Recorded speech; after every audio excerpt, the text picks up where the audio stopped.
had been talking about the strengths and weaknesses of the meditations, let us now come up with the concluding remarks of the meditations. The conclusion. Meditation 6 is a critical part of Descartes' meditation, where he solidifies his dualistic framework and attempts to bridge the gap between the mind and body and between self and external world. While his arguments have been immensely influential, they have also been the subject of significant criticism. The interaction problem, the reliance on theological premises, and the reductionist view of the body are central challenges to Descartes' philosophy that have led to further developments and revisions in modern philosophy. However, despite these criticisms, Descartes' work remains foundational, particularly in discussions surrounding consciousness, identity, and the nature of reality.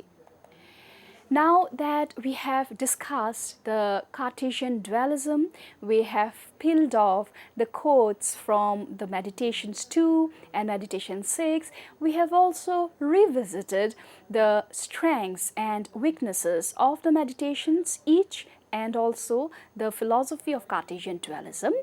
We would now like to address with a contemporary philosopher of mind who is popularly known for his hard problem of consciousness, and that is David Chalmers.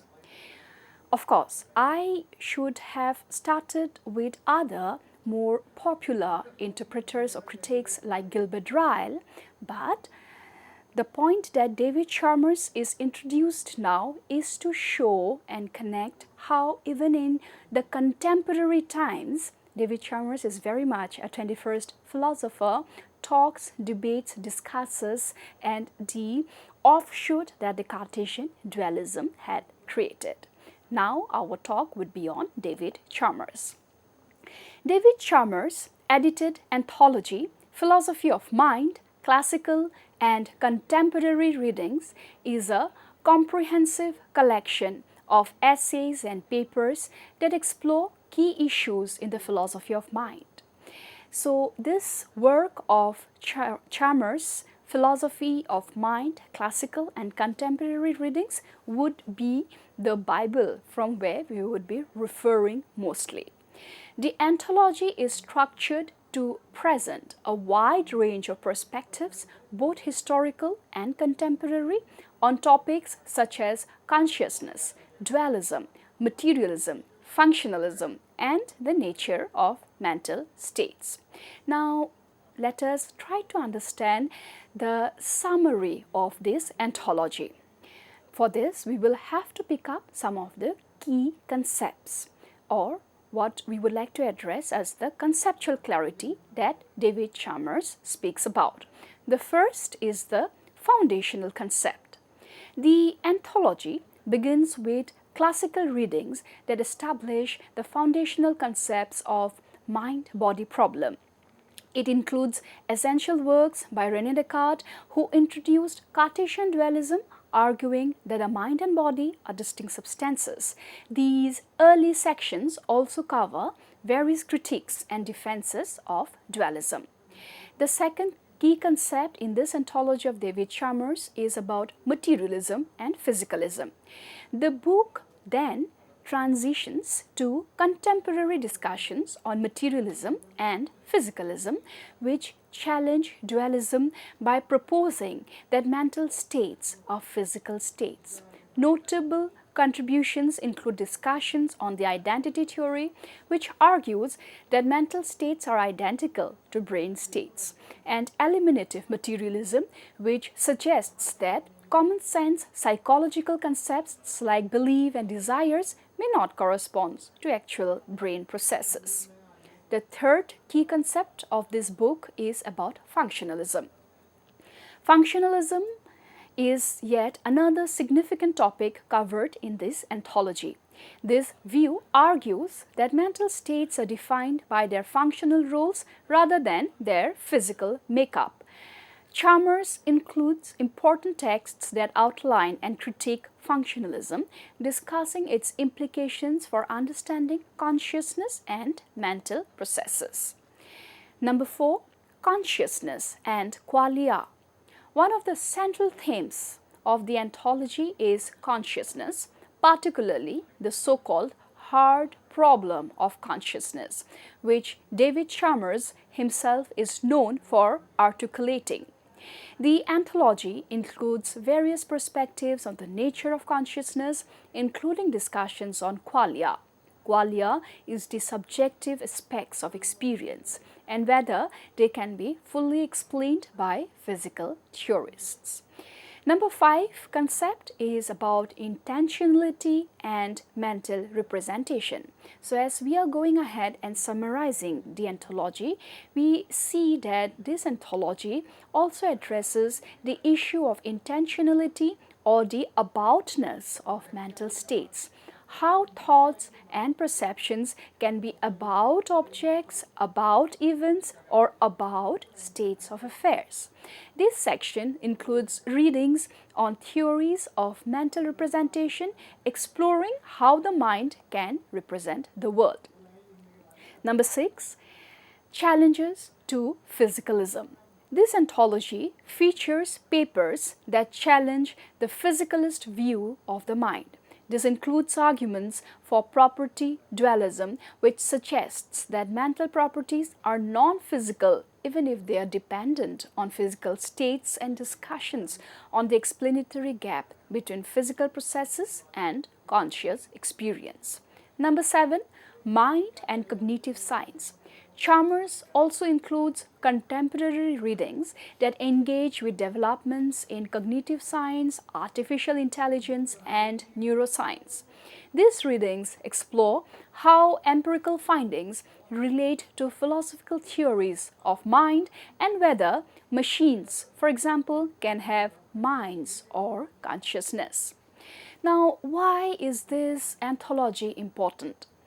The anthology is significant because it offers a balanced representation of classical and contemporary debates in the philosophy of mind.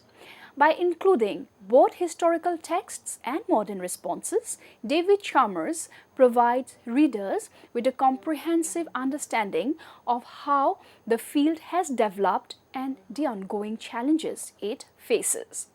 The anthology is also a valuable resource for students and scholars as it presents a broad spectrum of views, enabling readers to engage with the material critically and develop their own positions on the issues discussed.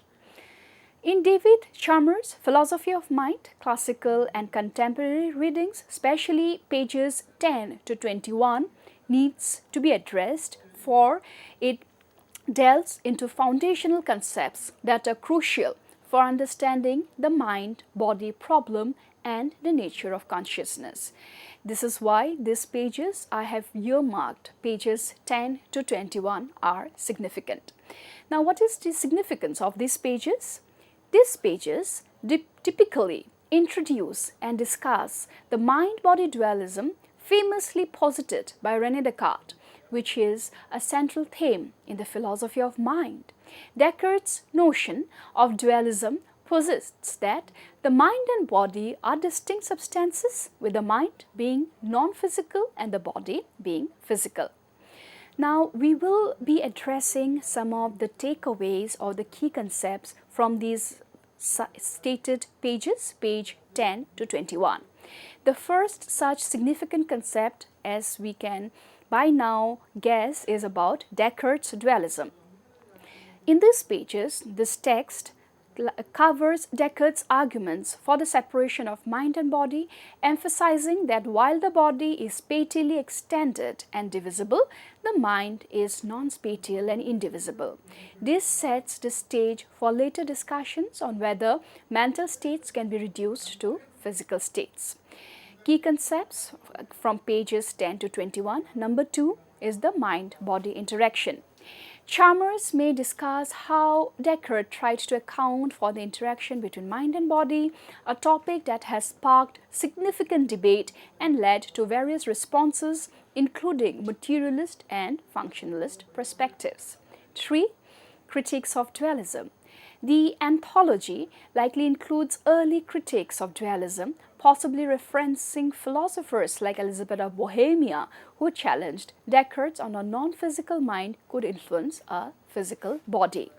Emerging alternatives. In these pages, which is from 10 to 21, there could be a transition to exploring alternatives to dualism, such as materialism or physicalism, which argue that everything about the mind can be explained in physical terms.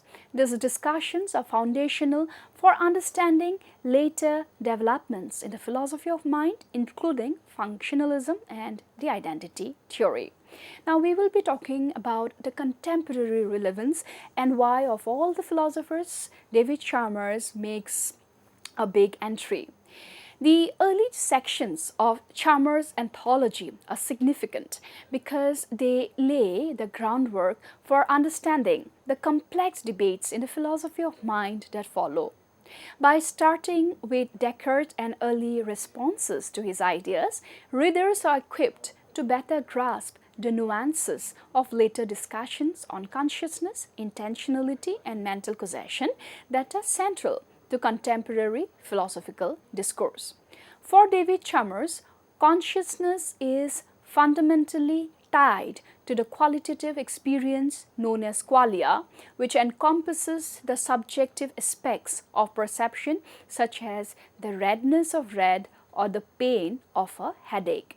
He identifies a significant challenge in understanding consciousness, termed the hard problem, which seeks to explain how and why these qualitative experiences arise from physical brain states. Chalmers argues that traditional materialist approaches fall short as they cannot adequately bridge the explanatory gap between physical processes and subjective experiences. This gap, which is called as the explanatory gap, highlights the limitations of physicalism, which he critiques through his negative project, aiming to demonstrate its inadequacy in fully accounting for consciousness. Chalmers posits that while some aspects of consciousness may be amenable to scientific analysis, the essence of qualitative experience remains elusive, suggesting that the more comprehensive theoretical framework is necessary to understand consciousness fully. Ultimately, Chalmers' exploration of consciousness emphasizes the need for a deeper inquiry into the nature of subjective experience, challenging existing paradigms and inviting new perspectives on the mind-body relationship. Now, the hard problem of consciousness is synonymous with David Chalmers, and when we are talking about the aftermath of the mind-body dualism, we will be failing in our academical journey if we do not mention the hard problem of consciousness. David Chalmers defines the hard problem of consciousness as the challenge of explaining how and why qualitative experience arise from physical states. Now, what is this qualitative experience? This concept refers to the subjective qualitative aspects of consciousness that Chalmers argues cannot be fully explained by materialist or reductive approach. Qualia. Qualia is the subjective qualitative aspects of conscious experience such as the redness of red or the pain of a headache. Explanatory gaps. The perceived gap between physical processes and subjective experiences, highlighting the difficulty in explaining consciousness scientifically. Negative aspect. Chalmers' negative project aims to demonstrate that physicalism about consciousness is inadequate, which is a key aspect of his understanding as consciousness. Positive project. Chalmers' positive project involves providing a theoretical account of consciousness and mind that aligns with his anti-physicalism offering insight into his conception of consciousness. Double aspect theory of information. Chalmers' view that information has both physical and experiential aspects contributing to understanding consciousness. Consciousness as a scientific problem. The perspective that consciousness can and should be studied using scientific methods similar to other phenomena in nature. Mind-body problem. The philosophical issue concerning the relationship between mental states and physical processes in the brain. Subjective experience, the personal internal experience of sensations and perceptions that is unique to each conscious being. Philosophical functionalism, the view that mental states are defined by their functional roles rather than by their internal constitution. Panpsychism, the theory that consciousness is a fundamental feature of all matter, suggesting that even simple systems possesses some forms of consciousness. Neuroscience of consciousness, the study of how brain structures and functions relate to conscious experience and mental processes. Cognitive science, an interdisciplinary field that studies the mind and its processes, including how people think, learn, and remember. Information integration theory, a theory proposed by Tononi that quantifies consciousness based on the integration of information within a system. Evolutionary biology.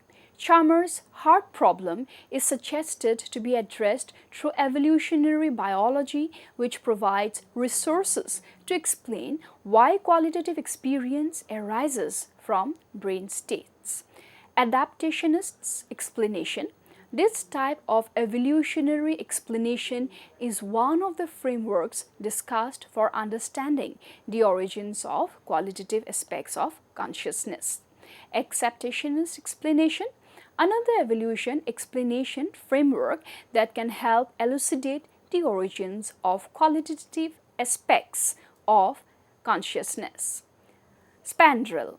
This concept refers to a byproduct of evolution that may help explain certain qualitative aspects of consciousness. So these were some of the key concepts which we understand had triggered the emergence or the movement from David Chalmers' book. Now the question is, what then precisely is the relevance of Chalmers' work with Cartesian dualism?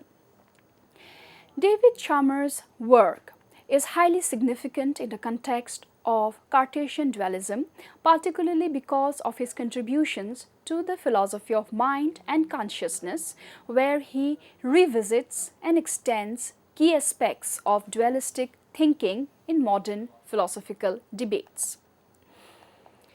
Cartesian dualism we have already studied and had taken the takeaways. However, if we are to give a brief overview, we know that René Descartes' dualism posits that the mind and body are two fundamentally different substances. The mind is a non-physical thinking substance, res cogitans, while the body is a physical extended substance, res extensa.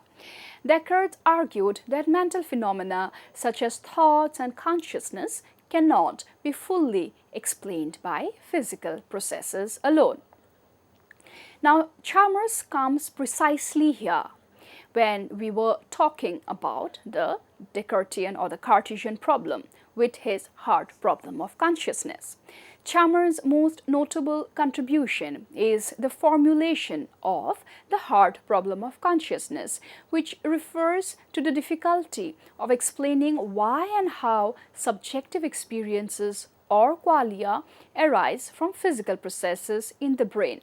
While the easy problem of consciousness involves explaining cognitive functions and behaviors, the hard problem questions why certain brain processes are accompanied by subjective experience.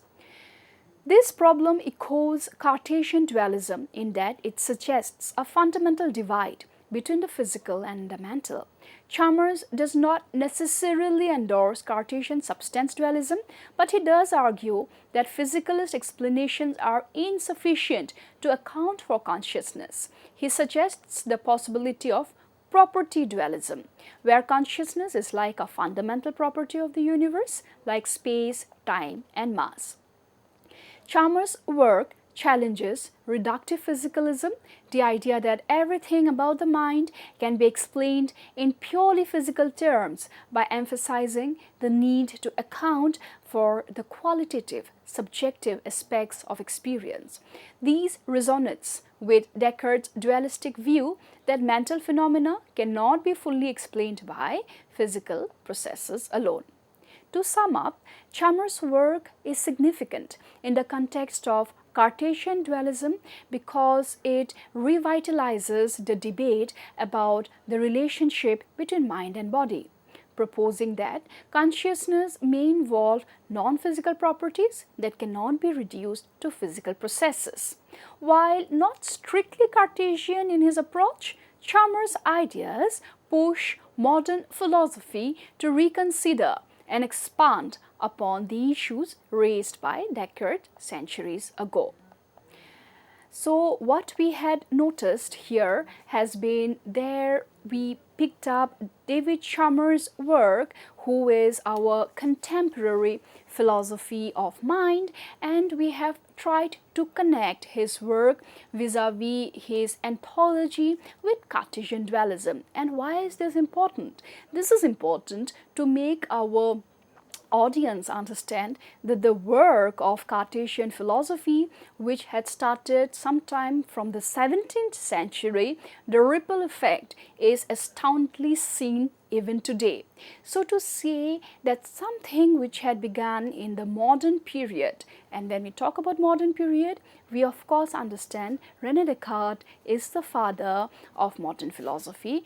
We see that the postmodern, and when we talk about postmodern, it is the 21st century David Chalmers also discusses and debates. So it is not at all the case that René Descartes is a modern philosophy, the philosophy that he had contributed, and we close the case there. His effects, his power, his significance can be seen with philosophers across the globe scratching their hair and debating and discussing the Cartesian dualism in full spirit even today. With this, we end this lecture series. Thank you so much.